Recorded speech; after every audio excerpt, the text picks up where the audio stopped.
All right, this is Izzy, Dakota Jones with the Art of Doing podcast for 2024. This is number 4. And we've got the legendary Joe Keithley, known as Joey Shithead from the great DOA. We're going to talk punk, we're going to talk music, we're going to talk all about the history of DOA as much as we can, and talk to Joey about the whole process of how it started, where he got going in it, in the music industry and all that. And it's going to be an exciting, interesting interview with the legendary Joey Shithead, or Joey Keithley as you might know him too. So we'll be talking to him in a few minutes. Hang in there. This is Izzy, Dakota Jones with the Art of Doing podcast. All right. Oh, hey, Joe. Hey, Joe, how are you? Good. How you been doing? Pretty good. Hanging in there, you know? Staying alive, as they say. So I'm going to get into it right away with you because I'm actually really excited to talk to you, because not just saying that, because I've known you for quite a while, and you're like the godfather of punk as far as I'm concerned. You know, I mean, I'm serious. I mean, I've watched your career and watched, the punk movement in Vancouver. So when did you first start getting into music? What influenced you at first, though? The very first thing, I went to my sister's wedding. I was about 10. Yeah. And I was the only kid there. And my dad had hired some sort of kind of a jazz band to be the entertainment at this hall in North Norby. Okay. And I didn't have anything to do because the adults were all like dancing and drinking and partying, that kind of thing. Yeah. But I got quite fascinated by the drummer.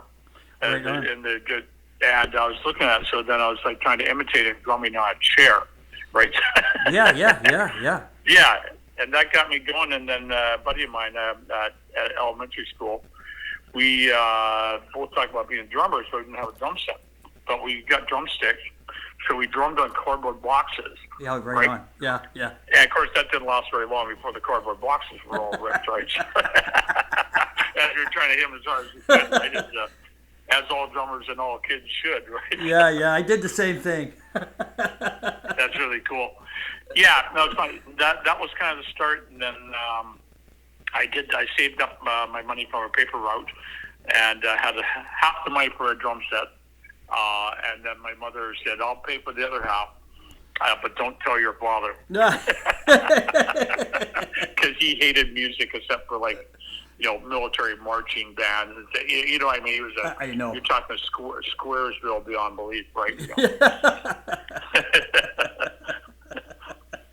That's funny. And then when you started doing that, who were some of your influences in the beginning musically? What did you get into? Yeah. Well, I mean, my brother had some Rolling Stones records, so you're talking that was some of the first things I heard, like Ruby Tuesday. I heard that, and I went like, "Wow, what a song! How do you write that?" Right?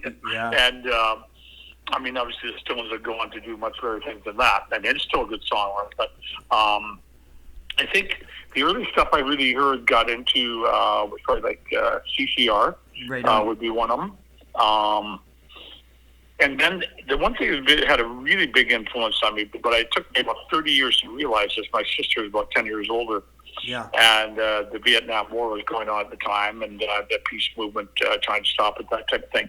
Yeah. So she brought home a lot of protest folk records. Great. Like you're talking like Pierre Paul Mary, Woody Guthrie, the Weavers, stuff like that. And then I realized much later that's where I got a lot of my politics, was listening to that kind of thing, right? Yeah, of course. Yeah. That's great. And I mean, because back then, I mean, that kind of music was really starting to drive how everything was going, right? And because of, like you said, like the Vietnam War, and because, like, funny thing, like your parents and my parents went down to Birch Bay all the time. And my mom once told me, she goes, "Oh, do you know Joe Keithley?" And I says, "Yeah, I know Joe, yeah." And she goes, "Well, I hang out with his mom and dad." Right? Yeah, you must be probably my wife's, because they bought a place down there. That's what it'd be. Yeah, that's right. Yeah. And they were talking about you guys, and I says, "Oh yeah," I says, "Small world, right?" But you know, what I meant by that too is like the border was so close for all of us, right? So there was Yeah. always that action going on, you know, politically across the line, right? You know, you felt their politics down there. I mean, you feel their politics anyways, right next door, but you know, Yeah. that's the way that goes. And what got you started in? How did DOA start? I'm really curious about how DOA got going. Yeah. Well, I thought we had when we were about 17 or 18, and we went through high school and we listened to, favorite bands for like Deep Purple, Led Zeppelin, Yes. that kind of thing. You're talking early 70s, right? That's right. Yeah. And then Jerry Hanna, who was in the Subhumans, and Jim Wimpy, I, and Jerry all grew up in Burning Mountain, right? Right. He went to a John Denver concert, right? And, and there was acoustic and country and that kind of thing. And we were just about 18, and we moved out up to the interior, like Lumbee around there, like outside of Vernon. Yeah. And Jerry says, "Oh, we have to go all acoustic. This electric is terrible. And the hydro downs are killing off things." We're going, okay. So we tried that for about 3 months, and then finally, Jim with Brian and I said, "Enough of this," and we went to Long McQuaid and rented a bunch of electric instruments, right? Right. To go back up the countryside. Yeah. Anyway, so we eventually started a rock band. Make a long story short, we got hired at the Grasslands Motor Inn in Merritt, BC. Wow. And we weren't very good.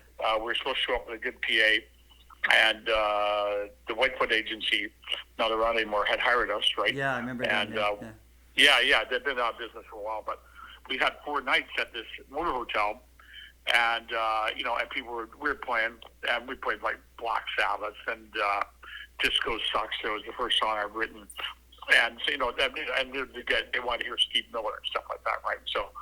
But anyways, the people were threatening us. They wanted to have fights with us in the parking lot, that kind of thing. Oh my God. So the guy who ran the motor inn says, "You know what, guys? I'm gonna fire you after one night as for your own safety, because these guys will kill you." Right? So, Oh no. yeah. So anyway, so that led to us driving back, and along the way, we stopped like somewhere on the. It wasn't the Coquihalla, but whatever Route 5 was at the time, right? Yes. And we said, "Man, this rock and roll is not all it's cracked up to be." And then we'd done like 2 shows or something like that, right? Like it was ridiculous. And Dylan said, "Why don't we start a punk rock band?"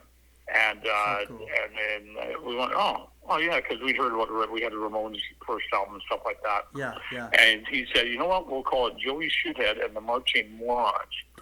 And we went, "Oh, that's a pretty cool name." We were like 19, right? And we didn't know much, right? And so we got back, and then that did the Marching Morons never took off. And but we just started a punk rock band called the Skulls. Right. And we were like the second punk rock band in Vancouver, the first one being the Furies. Right. And I think that we were the third in BC because the Dish Rags started before us. Yeah. So they're basically the Furies, the Dish Rags, and the Skulls. Right. And then, the Skulls, we moved to Toronto because we thought that's what was happening. We were going to move to England. And that didn't happen for all of us. We went to Toronto, but there for about 6 months, and that was no good. So Skulls broke up. I came back in February 1978 and put an ad in the Georgia Straight. Just said looking for a drummer, starting a punk rock band, and I found Chuck and I found Randy, and that was it. Wow. Yeah, I Yeah, mean, that was great. I mean, because you guys were, when you guys started going, I mean, like, you guys were major on the scene, you know what I mean? Because the punk movement, I mean, I remember listening to bands like you, Young Canadians, like Yep. on and on and on, and Pointed Sticks and all that stuff. I'd go to the shows, and like I was like you, I grew up listening to, like Led Zeppelin, and I used to go to all the shows and stuff, and I didn't get into playing a lot of punk music, but I sure did appreciate where it was coming from, because it was Right. It was bringing a different element to the whole thing. And I remember once I saw you guys. It was a great show. You guys, this is where I really, really appreciated you guys. I saw you guys open up for the Clash. Oh yeah, that was great. Yeah, the Gardens there, right? So yeah. What a great venue, Yeah. eh? Wow. And I saw that show, and my cousin and me went. And we just said, "Wow, Joey's just this is great." Like I mean, I thought you guys like kicked Clash. I mean, Clash is a good band, but like I thought you Yeah. kicked their fucking ass. Excuse my language, but I just thought it was so much better, right? Your show was just high energy, and it just took off, right? How did that feel? Yeah, to no, open thank up you. for acts Yeah, like that? that was a good lineup, that's for sure, right? So, Yeah. How did that feel for yeah. you opening up for people like that? Like, did you get up for the game for something like that? I mean, I've done big shows too. You really got to get your shit together, right? Because you realize that you got to do a good job, right? Yeah, it was funny because we were out in the prairies touring like in a van, and our manager phoned us says, "Hey, they want you guys open for the Clash at the Gardens." We went, "Oh, that's fabulous!" We're like big fans, right? Yeah. And I said, "How much is it pay?" He says, "Well, I pay $100." Okay. So somehow I think we flew back, or well, I can't quite remember how it worked out, but got a couple of gigs short, and we drove back. Maybe that was it, right? And did the show, and it was great. Like to have that many people there, and we actually ended up like kind of fighting with them a little bit, not punching or anything like that, but just like arguing, right? And nevertheless, I still one of my favorite bands. The guys that were like really fun to open for, because that was our first kind of break, was opening for the Ramones at the Commodore, like probably 79. Yeah. So just before that Garden show with the Clash. And, yes. they were good guys, and eventually I became friends with Johnny, I should say, right? Joey was well, he didn't like me because we were at a party after some show, because we opened for them a bunch of times. And I said to Joey, "Hey, how's the weather up there?" Because he's pretty fucking tall, right? And he just looked at me and went, "Geek," and walked away. But Johnny and I, we got along because we played almost 6-7 shows with them, right, over the years. So pretty fun. Those guys were great, right? Yeah, so. they were a great band. I love them too. I love the Ramones too. Yeah. I just think they're classic. They're just one of those classic style bands, Like they sort of said, well, that's what we saw. That's the first. Okay, so before the Skulls started, I was telling you, like we started out of that rock band. Yes. And but the Ramones were playing the Commodore, right? And we'd heard the Ramones. We thought, okay, this is good. We'll go down and see these guys, right? And then it turned out that for the Commodore, 1,100 people or whatever, they sold 3 tickets, right? Wow. So like Drew, who ran the Commodore. I knew Drew. Yeah. Yeah, Drew was a great guy, right? He was. Joe, you can take anytime you want, as long as you get 500 people in here drinking beer, right? So he's a straightforward kind of cat. And, he was, yeah. But they said they made the tickets free for the Ramones, right? Because they wanted to at least sell some alcohol, right? And nobody's buying tickets. So about 100 of us went down to see. It was like the original Vancouver scene, guys in the Point Sticks, some of them is DOA, whatever. And they came out. The Lude from Seattle opened up. They were pretty good. And then they played, I want to say 40 minutes tops. They played their first record from start to finish, and a couple of encore songs, and that was it. And we all 100 of us looked at each other and went like, oh, so that's really what punk rock is, right? Yeah, it was kind of like an education, right? Yeah, that's interesting. That's interesting. So you got that's interesting. Wow. So you, how and when we're talking about these bands that you open up for too, I know I talked to you before, like when I've gone and traveled, I did a lot of traveling down the west coast of the States, right? And I remember once I played in San Francisco, and I played a place called the Paradise Lounge. It had 4 friggin' levels, and it's a huge place. And the sound man right away walked up to me and said, "Do you know Joey?" And I'm going like, "Yeah, I know DOA, yeah." He says, "Oh, they play here quite a few times. We love them, right? Tell them I said hello, right?" And I just, that's cool. And I just remember like talking to my guys in my band, and we're just going like, "That's great," like Joey, just like you were one of the people that started, getting those independent tours going down the States, right? And I remember watching you on that we call it that punk thing that was just out a while ago, that documentary, and it was great to see you on there. I was glad you were on there, right? Quite frankly, I was going. Yeah, no, I thought it was appropriate because that was that 4-part series, which I thought was really good the way they did it, right? And yes, Yeah, I mean, DOA sort of set the template for all the. I mean, put it this way: like the Dead Kennedys were popular, so they would fly somewhere, and a whole bunch of people would show up. Yeah. The Ramones were big, the Clash were big. You know, but for like independent bands, you know, the size of like DOA, Black Flag, Minor Threat, Circle Jerks, whatever. DOA was the first to go out there. We just got Randy got a van, and we drove down there in the '79. We did our first tour down to California, Texas, Chicago, New York, and then back across Canada. Like, you know, summer, you know, took like a month or whatever. And and then we met all sorts of people, and we just started going back more frequently. And then we started letting other people in our bands know, like, yeah, this guy over here in San Francisco, you can trust him, you'll get paid. This guy in Sacramento, you can't trust him, you won't get paid, right? Yeah, you know, like that kind of exchanging like valuable information. So, yeah, and I think there was that Foo Fighters, they would go over this thing called How We Drive or something like that, and they kind of credited the template for early punk rock to DOA and myself. That's how we, you know, organized it type thing. Yeah, well, that's what I mean. I mean, I find that amazing, right? I mean, it's just, it shows that, like I really do mean this, Joe. Like, you really set the tempo for that, even after punk rock, right? Because, you know, we would tour, and when we just followed your template where we'd find places that were, you know, taking independent acts in the States, and that would, you know, you had a good relative chance of getting paid, right?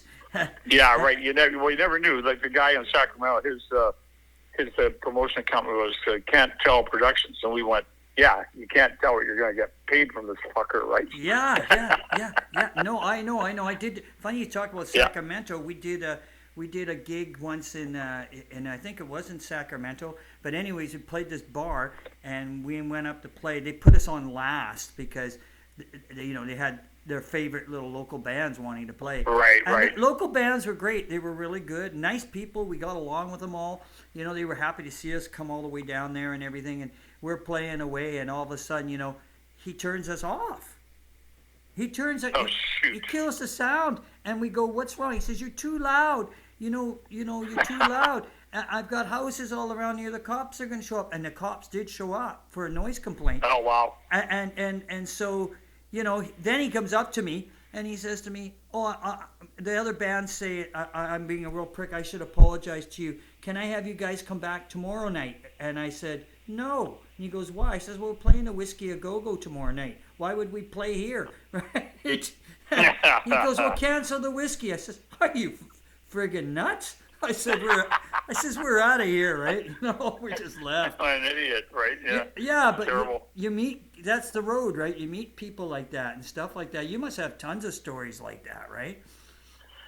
Yeah, I got stiffed a few times, right? So, you know, you should try to avoid it, and it got better as years went on because we got a more established, stable guy doing the booking and stuff like that. So, yeah, so it doesn't happen anymore. But in the old days, like, it got pretty tense at times because all of a sudden the promoter would disappear, and we go, "Where is the guy?" I had one guy down. It was like in East LA. He took off all the dough. So we went, okay, no problem. So we grabbed a couple monitors and all the mics. Yeah. I said, you know what? I bet he calls us tomorrow and gives us the money. Right? And he did. He did. He says, I need a stuff back. I said, hey, well, I need to get paid. Like he did try to take total powder on us, right? So yes. But that's show business, right? And that's one of the things. That is show business, yeah. And then you've done since your band's been so successful over the years. I mean, you've played over in Europe a lot too, right? And I remember once, I think I don't know if this I'm trying to be sure about this story. You've played Tibet? No, but we did play China 3 times. China, you played 3 times. Oh, how was that? That must have been interesting. Really interesting. An American guy who had gone over there to live over there and learned fluent Mandarin. So he was like, he couldn't be fooled. He decided to start bringing over his favorite punk rock bands. A guy from Seattle, right? And so he got us over there, and we then for like a week. We did 2 shows in Beijing, Wuhan, Shanghai, and did a bunch of sightseeing. Went to Great Wall and stuff like that, and it was great. It didn't make any money, but we got the trip paid for, and It's really interesting that China's just I mean, I can't stand the government. They're like fascists, right? Yeah, So, yes. I agree the with people you. were like really cool. At the shows, they were great. The people you met in the street were great. You know, they're just like, like anybody else, right? And it's like, but it was just so much different than here. It was like really fun. They enjoyed the music though, right? They really enjoyed the music. They're very enthusiastic. Yeah, they had, and there's some great punk rock bands over there too that we saw. And then next time we went over, we played like a big outdoor festival in Beijing, right? It was like that was great. It was like crazy. It was up on the hills out north of Beijing, and it was just so windy that it knocked all the cymbal stands and mics into the drummer. Our drummer as he's playing, and I looked over at our bass player, and it was so windy. All of a sudden, a Marshall cab started pulling over, and I went over and grabbed him before he got hit by the Marshall cab, right? So it was that strong a wind, right? Wow. Yeah, no, but it was great. 3 trips, and I mean, I wouldn't go now just with the way the relations between the Canadian and Chinese government is not good. They kidnapped a couple of Canadians, right, and held them for like 2 years, right? As hostages. So, who knows? Maybe we'll get back there at some point if things change. But I'm glad I went when I did go, because we also got down to Kuala Lumpur, Bangkok, went to Taiwan. Taiwan was great. That was really fun. It was really cool.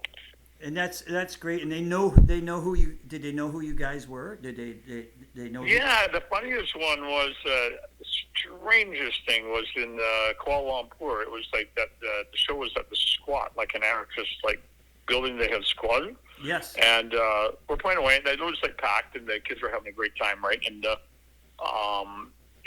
then somebody started going to say, play the hockey song. And we're looking at each other. There ain't no ice down here. What do you think about hockey down in Kuala Lumpur? It's like a jungle, hot atmosphere, right? Yeah. And I think that we played a punk rock version of the hockey song, and it went nuts.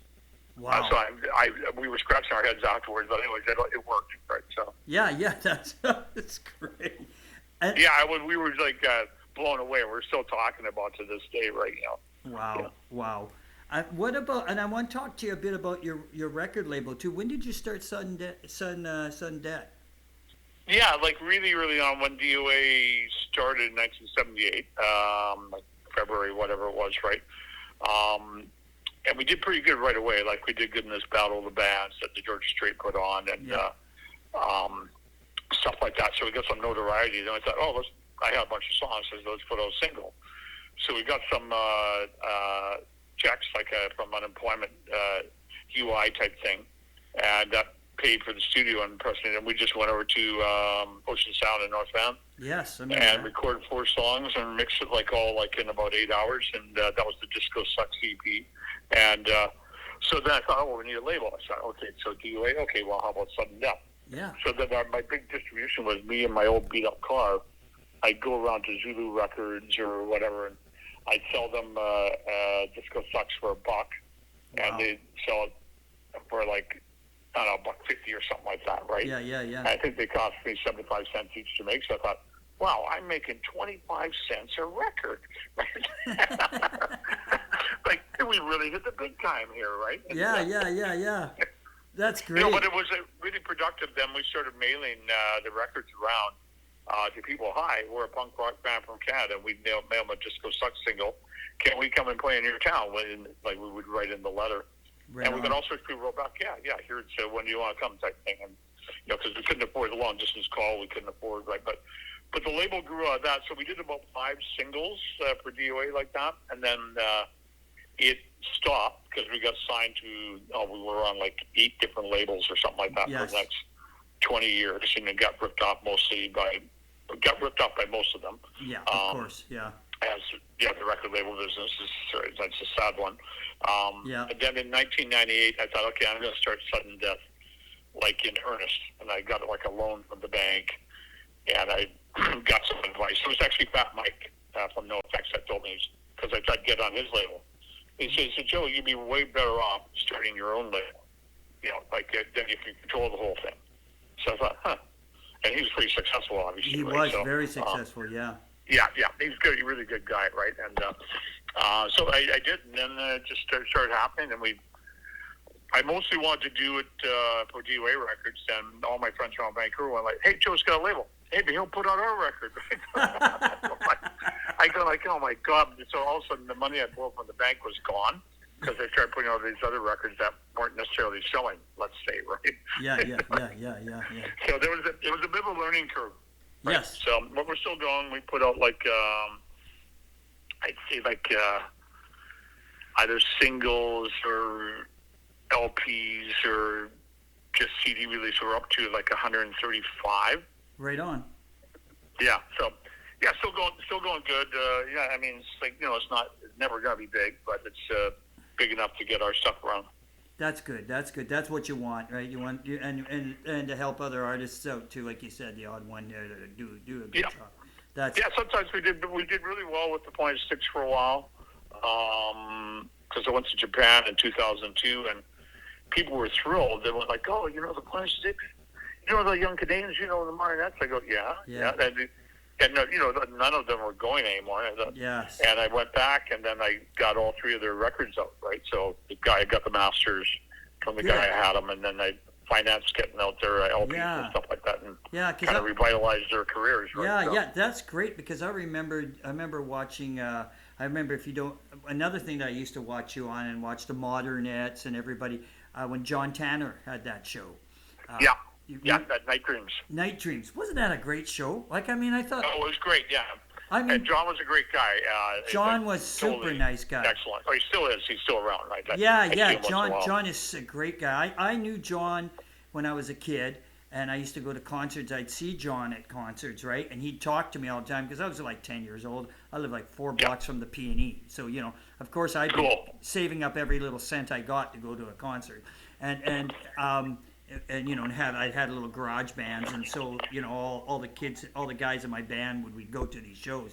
And anyways, so John brought me once to I went to go and see Led Zeppelin with Vanilla Fudge like the first time, and and he brought me backstage, and I got to meet Jimmy Page and Robert Plant, right, and with him, and it was like he goes, "Here's my little buddy," because he was super tall, and then he would sit there, and I was just a little guy, and he'd go, "Okay, you stay here. I got to announce the band." And I never heard of Led Zeppelin. This was Led Zeppelin 1.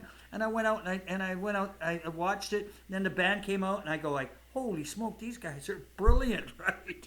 Yeah. I didn't know Jimmy Page was in the Yardbirds at the time. I didn't know any of that, right? But it was mind blowing. But he was super nice, and he had such a great show. That show was amazing. I watched that show every night it was on, every chance it was on. Yeah, John, right, his partner in crime of that was J.B. Shane. That's right. Remember J.B. Shane with the black J.B. eye Shane once? was great too. He was like really funny, right? Yeah. Oh, I remember J.B. was on the show once and he had a black eye because he got into a fight. Well, that happens. And it was funny watching it. My friends going, "Look at JB's got a black eye." I said, "Yeah, well, something happened, right?" Yeah, he's not talking well, but he's got a black eye. Oh my God! So what's up with DOA now? What are you guys doing now? Are you... Yeah. We're actually been rehearsing last week. They had the guys in town because they live up in Nelson, BC, right. And worked on songs for a new album, which we'll start recording in February. Then that will get out late next year. Like, we won't have it finished for a couple of months, right? It's like, but the really big thing we're working on is there's a documentary called Something Better Change, like DOA's first album type thing. And a couple film producers, one from Washington, D.C., and one from New York, are producing it. And it's kind of half about DOA and it's half about me getting into politics and all that. Like, cool. Like they were out here during the last election campaign and at my house when when the results were coming in type thing, right? So, that's cool. So that we've entered into some film festivals, like Sundance and a few other ones, and so we're waiting to hear back if we get accepted. So that if that gets out, that will be like a really big thing that we're trying to get picked up by like a streaming service type thing. Yeah, exactly. That's what you want. Yeah, so that's what you want. Yeah, so then a whole bunch of dates after that, like Europe, United States, Canada, of course, I have to sprinkle it in between when I have to do stuff for council, right? So Yes. When you're doing the politics, yeah.